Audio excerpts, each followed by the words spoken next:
Puji Tuhan, kita masih bisa bertemu lagi di tengah segala keadaan yang ada di negeri kita, bahkan di seluruh dunia. Perkembangan-perkembangan yang baik maupun yang sulit, perkembangan-perkembangan yang susah, ataupun segala keadaan yang terjadi, mari kita masih bisa bersyukur karena kita masih bisa datang kepada Tuhan. Tetapi firman Tuhan telah menjamin, memang dunia bukan semakin hari semakin baik. Dunia semakin hari akan semakin jahat.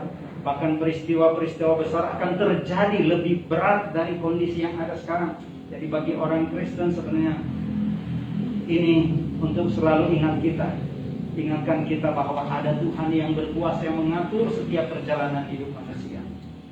Ketika keadaan dunia yang semakin berat, disitulah saat penampihan mulai terjadi. Siapa yang sungguh-sungguh adalah kualitas yang baik, dia tidak akan tumpah ketika ditampih.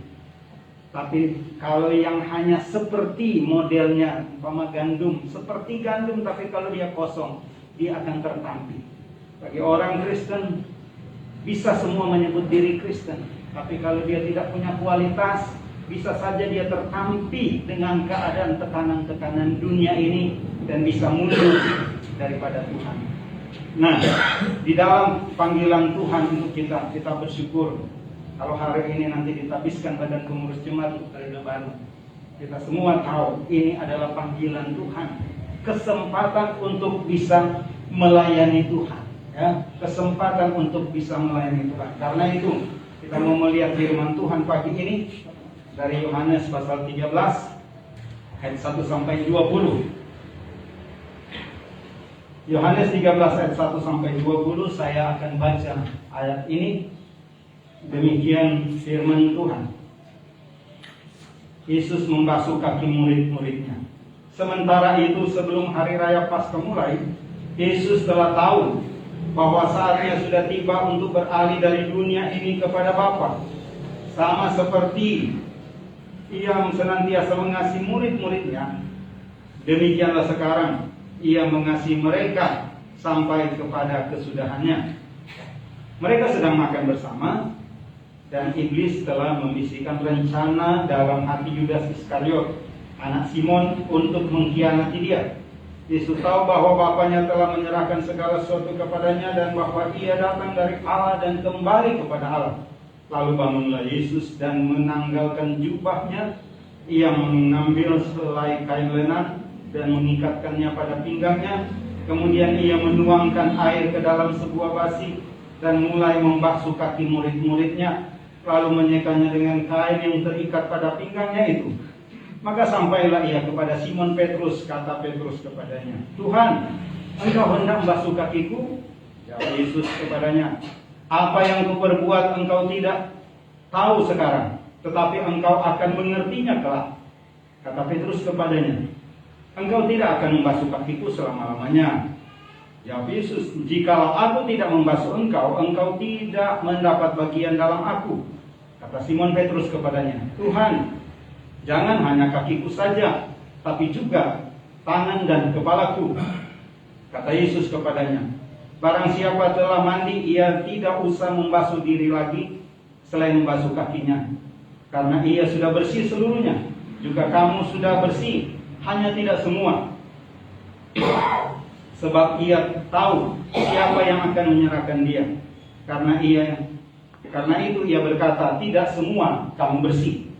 Sesudah ia membasuh kaki mereka, ia mengenakan pakaiannya dan kembali ke tempatnya. Lalu ia berkata kepada mereka, "Mengertikah kamu apa yang telah kuperbuat kepadamu? Kamu menyebut aku guru dan Tuhan, dan katamu itu tepat, sebab memang akulah guru dan Tuhan. Jadi jikalau aku membasuh kakimu, aku yang adalah Tuhan dan gurumu, maka kamu pun wajib saling membasuh kakimu. Sebab aku telah memberikan suatu teladan kepada kamu, supaya kamu juga berbuat sama seperti yang telah aku perbuat kepadamu. Aku berkata kepadamu, sesungguhnya seorang hamba tidaklah lebih tinggi daripada tuannya, ataupun seorang utusan daripada dia yang mengutusnya. Jikalau kamu tahu semua ini, maka berbahagialah kamu jika kamu melakukannya. Bukan tentang kamu semua aku berkata, aku tahu siapa yang telah kupilih, tetapi haruslah genap nas ini. Orang yang makan rotiku telah mengangkat tumitnya terhadap aku. Aku mengatakannya kepadamu sekarang juga sebelum hal itu terjadi, supaya jika hal itu terjadi kamu percaya bahwa akulah dia. Aku berkata kepadamu, sesungguhnya barang siapa menerima orang yang kuutus, ia menerima aku, dan barang siapa menerima aku, ia menerima dia yang mengutus aku. Nah, Bapak Ibu Saudara kekasih dalam Tuhan, kalau kita baca, perhatikan dari ayat yang kita baca ini, Yesus mengajarkan, ayo ikuti contohku, saling membasuh kakimu. Sekilas kita bisa melihat begitu. Lakukan dengan cara saling membasuh kaki. Nah, apa sulitnya kita membasuh kaki? Saya pernah beberapa kali mengikuti acara-acara tertentu dan ada acara saling membasuh kaki. Tidak sulit kan? Ya, hanya bisa sedikit jongkok, bersihkan, ya, sudah selesai. Bisa lakukan itu berulang-ulang, tidak ada masalah. Tidak sulit untuk membasuh kaki, ya. Tidak sulit. Tapi mari kita lihat sebenarnya apa maksud ayat ini. Apakah Yesus memang memberi perintah supaya kita bisa mencuci kaki teman atau siapapun itu? Apakah secara lahiriah seperti itu yang Yesus maksudkan? Mari kita lihat dari bagian-bagian ini sebenarnya apa maksud Tuhan Yesus. Dari kebenaran yang kita baca ini, topik kita renungan pagi ini, melayani dengan hati hamba. Melayani dengan hati hamba. Melayani, semua orang bisa ambil bagian, bisa melayani, terlibat dalam segala bentuk pelayanan. Tetapi yang Tuhan mau harus lengkap, harus utuh. Pelayanan yang dilakukan, Yesus mau ajarkan dari Yohanes 13 ini, pelayanan yang dilakukan dengan hati hamba. Karena kalau pelayanan tidak dengan hati hamba, bisa dalam pengertian pelayanan yang membanggakan diri, posisi, prestise yang dicari. Nah, tapi Tuhan tidak mau seperti itu. Melayani dengan hati hamba. Dengan kita lihat contoh, teladan yang Yesus ajarkan. Bagaimana orang bisa melayani, bisa melayani dengan hati hamba. Pertama, mari kita lihat ayat 6 sampai 7. Di sana diajarkan, maka sampailah ia kepada Simon Petrus. Kata Petrus kepadanya, Tuhan, engkau hendak membasuh kakiku? Jawab Yesus kepadanya, apa yang kuperbuat engkau tidak tahu sekarang, tapi engkau akan mengertinya kelak. Jadi ayat ini bicara apa? Bagaimana orang bisa melayani dengan hati hamba, yaitu melayani dengan kerendahan hati. Untuk bisa melayani dengan hati hamba, harus mulai dengan kerendahan hati. Ya, tentu saja jelas, pasti itu. Kenapa? Untuk bisa melayani sebagai hamba, itu kan tidak mudah. Seperti tadi saya katakan, kalau hanya sekedar cuci kaki, itu sebentar saja selesai, tidak ada pengaruh apa-apa. Tapi melayani dengan hati hamba, itu bukan hal mudah. Nah, makanya di ayat 6-7 berkata harus mulai dengan kerendahan hati. Jadi pelayanan yang dilakukan dengan hati hamba harus diurus dulu hati kita. Ego ini harus bisa ditekan. Nah, itu bukan hal gampang. Ketika kita biasa dalam posisi tertentu dan kita harus menjadi hati hamba, melayani dan menekan ego itu bukan hal mudah.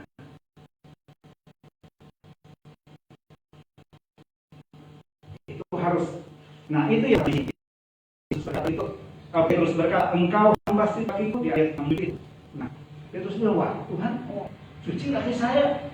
Ini satu hal yang tidak biasa bagi kami, sebagai orang Yahudi. Seorang guru membasuh kaki muridnya, wah ini bukan hal biasa. Ini tidak umum. Apakah Yesus tidak akan malu sebagai guru di pandangan orang kok mau membasuh kaki murid-murid? Apakah Yesus tidak akan buruk di pandangan orang, karena selama ini orang kenal Yesus adalah guru, seorang tabib luar biasa. Nah, kalau Yesus membasuh kaki murid, apakah? Maka Petrus langsung bereaksi, wah Tuhan, Engkau membasuh kakiku. Wah, rasanya nggak enak ini. Apa pandangan orang? Apa kata dunia? Nah, kita lihat 1 Samuel 25 ayat 41 berkata, lalu bangkitlah perempuan itu berdiri, sujudlah ia menyembah dengan mukanya ke tanah sambil berkata, sesungguhnya hambamu ini ingin menjadi budak yang membasuh kaki para hamba Tuanku. Ini ayat berbicara tentang Abigail. Abigail ini seorang bekas istri Nabal, yang disebut Alkitab sebagai orang yang bebal, tidak tahu berterima kasih, sampai nyaris dibunuh oleh Daud karena orang ini begitu sombong dan sebagainya. Tapi Tuhan mencegah dengan cara menggunakan istri Nabal, Abigail. Abigail duluan datang kepada Daud, mohon maaf atas perilaku suami saya ini yang tidak tahu terima kasih. Sudah dibantu, sudah diperhatikan, tidak tahu terima kasih. Akhirnya Daud bersyukur kepada Tuhan yang mencegah dia berbuat jahat. Tapi akhirnya Tuhan menghukum Nabal dan Nabal mati. Nah, Daud datang menyuruh anak buahnya, meminta dia untuk menjadi istri Daud. Lalu kata Abigail, sesungguhnya hambamu ini ingin menjadi budak yang membasuh kaki para hamba Tuanku. Lihat kata Abigail, wanita yang bijak ini. Waduh, saya mau diangkat permasyuri. Wah, siapa saya? Padahal dia orang yang luar biasa, dia seorang yang kaya, orang terkenal. Tapi dia merasa untuk menjadi permasyuri raja, saya bukan siapa-siapa. Dia tidak langsung, wah, puji Tuhan, haleluya, bersaksi, saya mau jadi permasyuri. Nah, kadang-kala kita menutupi kesombongan kita, kesombongan rohani dengan mengungkapkan istilah-istilah rohani. Kita bersaksi, puji Tuhan, saya sudah diberkati ini. Tidak salah bersaksi, tapi kadang-kala jauh di dalam hati kita sedang mau menyatakan, saya sedang hebat loh, saya sedang luar biasa. Abigail bisa dia membanggakan diri. Puji Tuhan, tidak disangka saya mau dianggap jadi permasyuri. Apa yang salah? Benar dia. Tapi lihat apa yang dia katakan. Sesungguhnya hambamu ini ingin menjadi budak yang membasuh kaki para hamba Tuanku. Saya nggak layak jadi permasyuri, cukup jadi seorang yang bisa membasuh kaki hamba, bukan kaki Daud sebagai raja. Tapi dia berkata, saya layak untuk membasuh kaki hamba Tuanku. Artinya pembantu-pembantunya. Itu dia yang dia. Begitu orang ini merendahkan diri, lalu dia memang akhirnya diangkat Daud jadi istrinya, menjadi permasyuri. Tapi ini maksudnya yang di situ. Orang yang menekan egonya, keangkuhannya, membuat diri rendah hati. Nah, itu istilah yang dilakukan oleh Abigail. Merendahkan diri. Walaupun dia bukan orang kekurangan, bukan orang yang rendahan, bukan orang yang pinggiran. Tapi dia tidak membanggakan itu. Kerendahan hati. Karena sikap bijaksananya, karena kerendahan hatinya, Daud tertarik atas wanita ini. Luar biasa. Jadi membasuh kaki. Nah, melayani dengan kerendahan hati. Harus itu terjadi. Untuk bisa melayani dengan hati hamba, harus mulai dengan kerendahan hati. Tidak mudah kita memang melakukan. Tapi Tuhan memberi perintah harus itu. Yesus memberi teladan harus demikian. Yesus berkata selanjutnya masih di ayat 67, apa yang ku berbuat engkau tidak tahu sekarang, tetapi engkau akan mengertinya kelak. Ketika Petrus berkata, wah Tuhan, engkau basuh kakiku. Yesus bilang, kalau saya lakukan ini, mungkin kau tidak ngerti, tapi nanti engkau akan ngerti.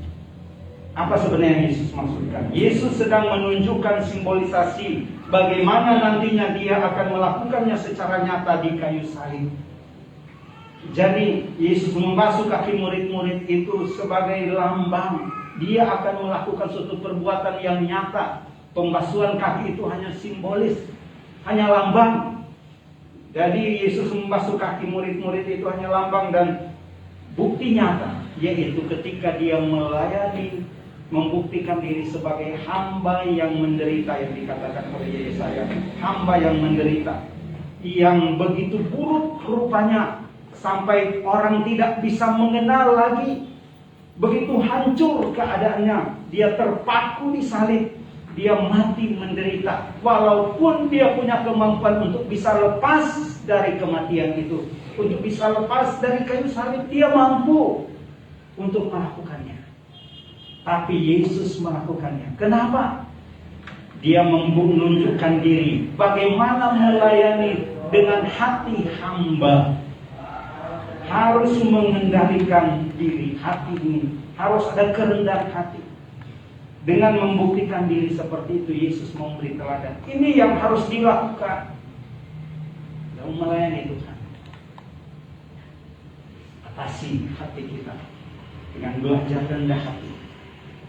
Nah, kalau kita mampu rendah hati, baru kita bisa mampu melayani dengan hati hamba. Yesus mengajar tentang kerendahan hati. Filipi pasal 2 ayat 5-8 berkata, hendaklah kamu dalam hidupmu bersama menaruh pikiran dan perasaan yang terdapat juga dalam Kristus Yesus, yang walaupun dalam rupa Allah, tidak menganggap kesetaraan dengan Allah itu sebagai milik yang harus dipertahankan, melainkan telah mengosongkan dirinya sendiri dan mengambil rupa seorang hamba dan menjadi sama dengan manusia. Dan dalam keadaan sebagai manusia ia telah merendahkan dirinya dan taat sampai mati, bahkan sampai mati di kayu salib. Yesus menunjukkan bagaimana itu melayani dengan hamba. Ayat itu berkata dalam keberadaannya sebagai Allah. Nah, dia tidak menganggap kesetaraan dengan Allah itu sebagai milik yang harus dipertahankan. Posisinya dalam keberadaan sebagai Allah, dia tidak mempertahankan itu. Tetapi yang dia lakukan adalah dia mengosongkan diri, dia mengambil rupa seorang hamba menjadi manusia. Jadi dalam keberadaan Allah, karena untuk bisa datang ke dunia, Yesus tidak bisa datang dengan seutuhnya dalam keilahiannya.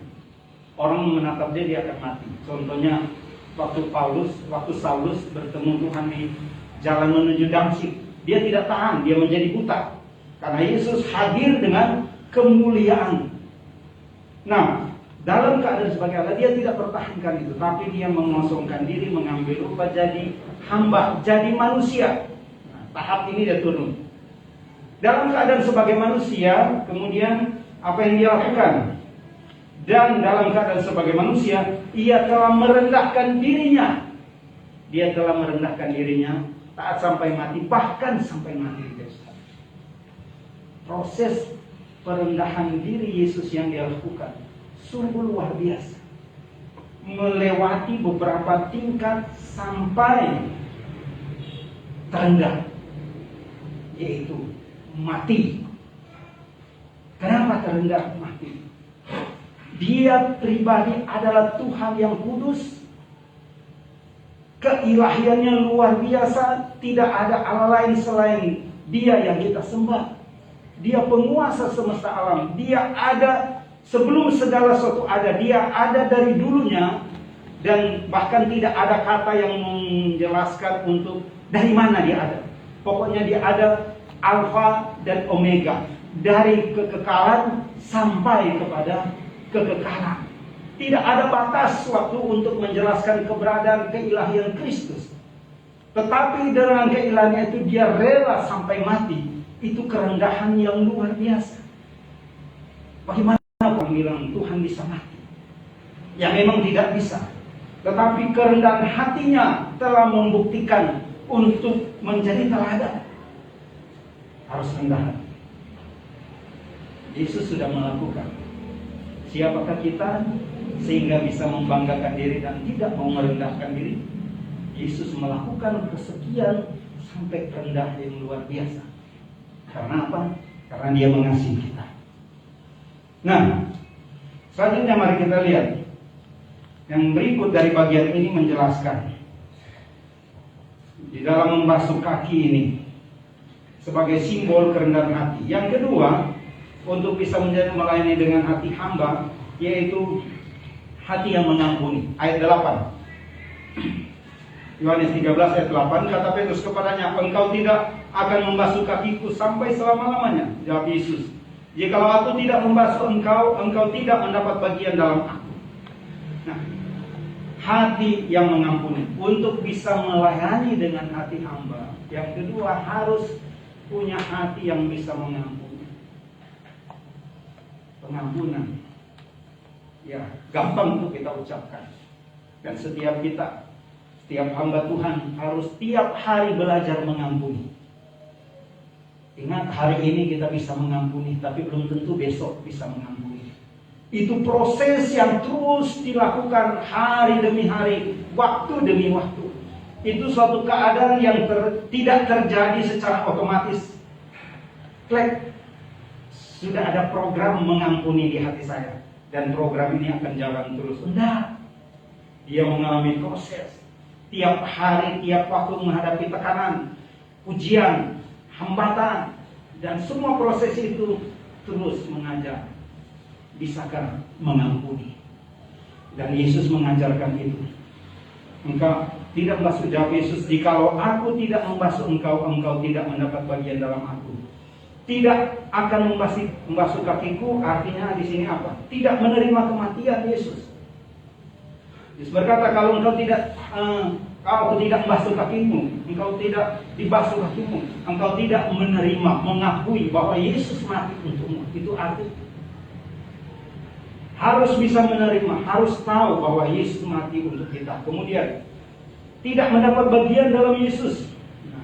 Jikalau aku tidak membasuh engkau, engkau tidak mendapat bagian dalam aku. Artinya tidak mendapat anugerah pengampunan dari Tuhan. Kalau Yesus tidak membasuh kita, kita tidak mendapat bagian di dalam Dia. Kita tidak mendapat bagian di dalam anugerah pengampunan. Pengampunan yang Tuhan berikan adalah karena anugerah bagi kita. Pengampunan.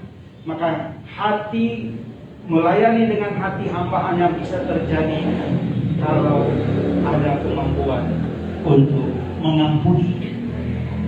Dan Yesus memberi contoh demikian. Dia mengampuni. Apa yang kurang kalau diukur sakit hatinya Tuhan? Apa kurang? Ayat firman Tuhan berkata, semua orang telah berbuat dosa. Semua orang, tidak ada terkecuali, telah kehilangan kemuliaan Allah. Semua sudah berdosa. Dosa, pelanggaran akan kehendak Tuhan, dan segala bentuk kejahatan. Begitu sakitnya Tuhan. Tetapi itu yang Dia lakukan. Dia memberikan pengampunan. Bukan hanya pengampunan yang Dia beri, Dia berikan dirinya untuk penebusan, penggantian status kita, supaya kita diangkat menjadi anaknya. Dia mengampuni. Nah, jadi orang yang memiliki hati hamba adalah orang yang suka mengampuni. Mau main dengan hati hamba, harus belajar mengampuni. Ya, kita harus tahu bahwa ini juga bukan hal mudah untuk mengampuni. Kadang-kadang butuh proses. Ya saya ampuni. Tapi jauh dalam hati dia sedang berkata, saya sedang bergumul Tuhan, bagaimana mungkin saya mengampuni orang itu? Kejahatan yang dia lakukan untuk saya, tidak ada lagi tempat di hati saya untuk bisa mengampuni. Belajar dari Tuhan Yesus. Apa yang kurang yang kita buat jahat bagi dia? Terlalu banyak hal yang menyakitkan dia. Tapi Yesus, Dia mengampuni kita. Dan Dia mengajarkan Yohanes 13 ini supaya kita suka mengampuni. Siapa yang harus diampuni? Ya semua orang. Kan ada seharusnya yang ini bisa, yang enggak. Ya memang ukuran dunia yang bisa diampuni, yang kesalahannya hanya 2 kali. Kalau sudah 3 kali, sudah tidak boleh itu hukumnya kan. Ingat ya, 1 kali kamu sudah buat jahat. Sudah 2 kali ya. Awas, saya peringatkan, sudah 2 kali. Sudah 3 kali, cukup. Tidak ada lagi. Saya tutup buku, tidak ada hubungan kita lagi, putus hubungan. Tidak ada pengampunan. Itu hukum dunia, cukup 3 kali. Tapi Yesus bilang berapa kali mengampuni? 7 kali 70 kali sekitar 400-an atau berapa saya hitung. Tetapi sebenarnya bukan soal hitungan matematikanya, tapi prinsip yang terjadi adalah tidak ada batasan.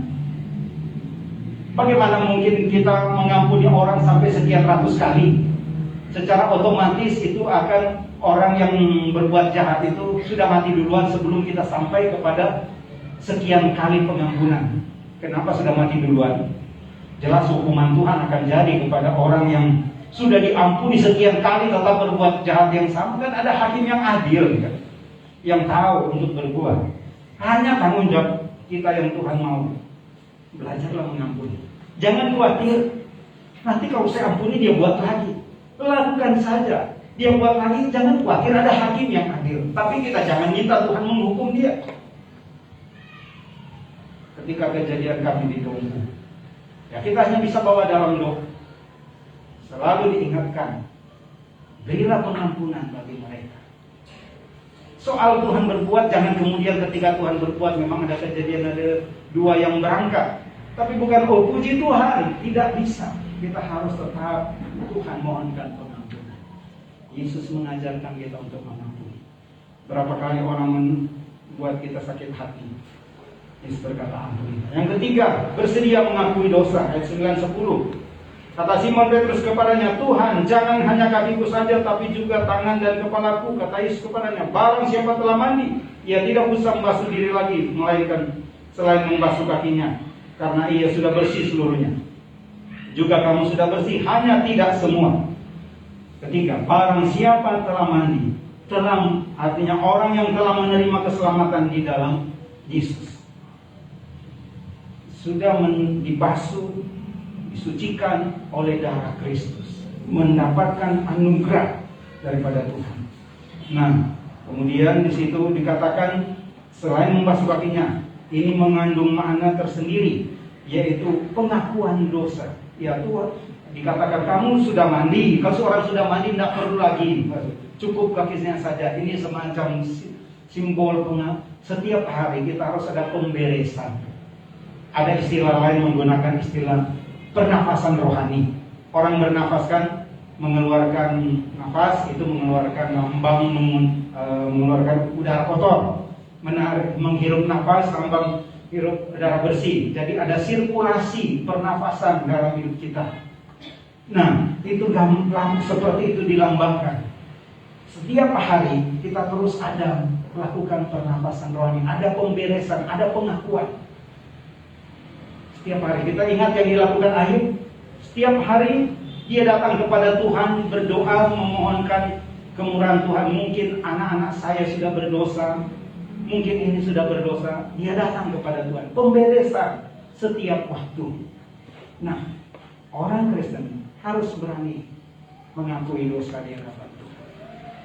Pengakuan dosa juga di Ibrani dikatakan, kalau kamu sakit, ya datang pada penatua minta untuk mendoakan dan saling mengaku dosa.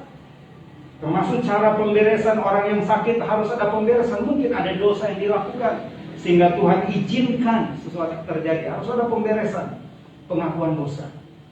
Pengakuan dosa juga membuat kita bisa merasa damai.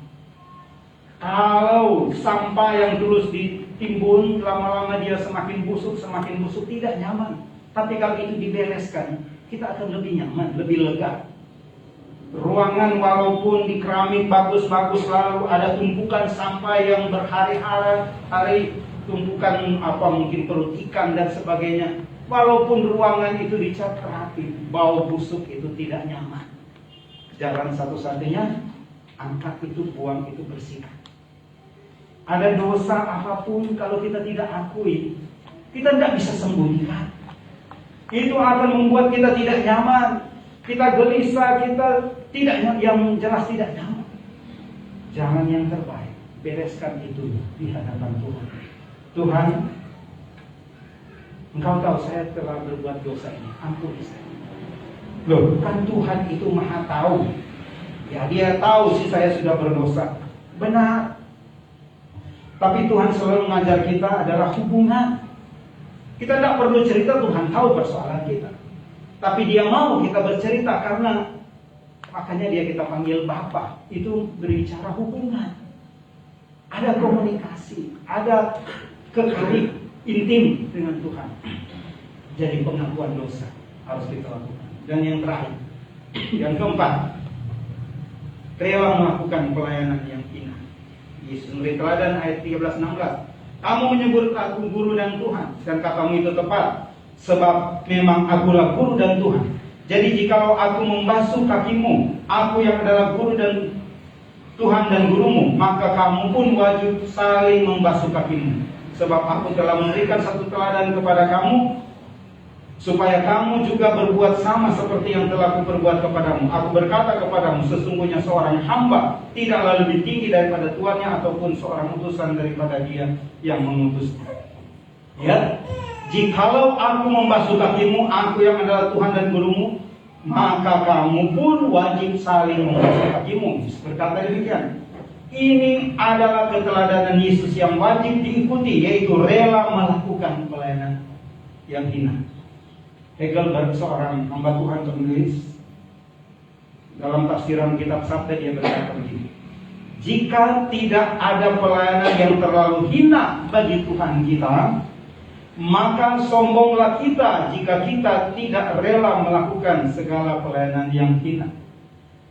Bagi Tuhan kita yang mulia, yang agung itu rela melakukan pelayanan yang hina, yaitu mati di salib. Sebab pada masa itu orang yang mati disalib orang yang hina, yang sangat jahat, yang sangat rendah, sehingga harus dihukum mati disalib. Dan Yesus rela menanggung kehinaan itu, padahal Dia Raja yang mulia. Karena apa? Dia rela melakukan hal yang rendah itu supaya bisa mengangkat kita. Karena itu, apakah kita membatasi diri dengan, oh saya tidak layak melakukan pelayanan ini? Dalam suatu acara tertentu, saya agak kaget, persiapan Natal. Ayo ada drama untuk anak muda ya, oke kita bagi tugas ini yang ada sesuai peran di drama itu kan. Jadi ada yang berperan sebagai seorang yang hebat, ada kamu bisa peran sebagai pembantu, jangan saya. Apa yang salah? Dengan itu dia takut untuk berperan seperti itu. Nanti mungkin dia pikir nanti saya jadi benar orang rendahan. Dia pikir seperti itu. Nah, lihat, saya tertarik dengan pernyataan Hegelberg. Jika tidak ada pelayanan yang terlalu hina bagi Tuhan kita, maka sombonglah kita jika kita tidak rela melakukan segala pelayanan yang hina. Karena Yesus sudah melakukan. Kalau punya hati hamba, kita rela melakukan bahkan pelayanan yang sangat sederhana, kalau itu membawa kemuliaan bagi nama Tuhan. Amin. Nah, sebagai kesimpulan, karena itu sebagai pengikut Kristus, kita harus memiliki hati hamba untuk melayani Tuhan, yaitu dengan cara rendah hati, rela mengampuni, bersedia mengakui dosa, dan rela melakukan pelayanan yang rendah, yang hina, demi untuk Tuhan kita. Kita bukan cari-cari yang rendah, tapi kalau kita diberi tanggung jawab untuk itu supaya Tuhan dimuliakan, maka lakukanlah itu. Karena itu yang Yesus beri teladan. Tuhan memberkati. Mari kita berdoa. Terima kasih Bapa.